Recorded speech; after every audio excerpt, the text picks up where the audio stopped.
Top quality और consistent performance के लिए सिर्फ सिल्वर पंप्स। टॉप क्वालिटी और कंसिस्टेंट परफॉर्मेंस के लिए सिर्फ सिल्वर पंप्स, नाम याद रखना। नमस्कार, मी देवदत्त नागे।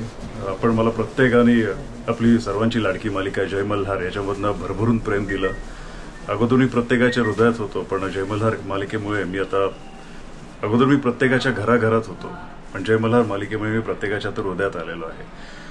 दुसरी एक मालिका होऊ घातली होती उदय गांबे, जी आपल्या 3.5 शक्तिपीठांवर आधारित होती। त्याच्यामध्ये मी ठरवलं होतं की जसं जय मल्हार मालिका सुरू होईल त्याच्या अगोदर खंडेरायांचं दर्शन घेणं खूप मला आवश्यक वाटलं। त्यांचा आशीर्वाद घेतला आणि मालिकेला सुरुवात केली। तसंच उदय गांबे ही 3.5 शक्तिपीठांची कथा सुरू झाली। माहूरगडला जाऊन आलो, आई रेणुका मातेचं दर्शन घेतलं, आई अंबाबाईचं दर्शन घेतलं, सप्तशृंगीला जाऊन आलो, पण इथे तुळजाभवानीलाच मला येता येत नव्हतं।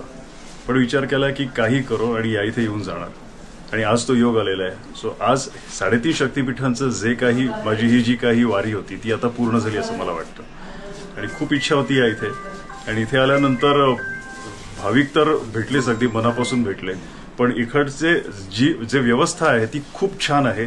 इथले जे व्यवस्थापक आहेत त्यांची पूर्ण टीम खूप छान आहे। सुरुवातीलाच अगदी त्या तिकडे अनंतदादा भेटले, त्याच्यानंतर आमचे युवराज दादा भेटले, आणि असे सगळे भेटत सगळे या इथे। अगोदर माझी एकट्याची फॅमिली असं म्हणायला हरकत नाही, आता एवढी मोठी फॅमिली माझी झालेली आहे, त्यामुळे तुळजापूरला सुद्धा माझं ते कुटुंब आहे असं मी अगदी हक्काने सांगू शकतो। आई तुळजाभवानीचा उदय होतो।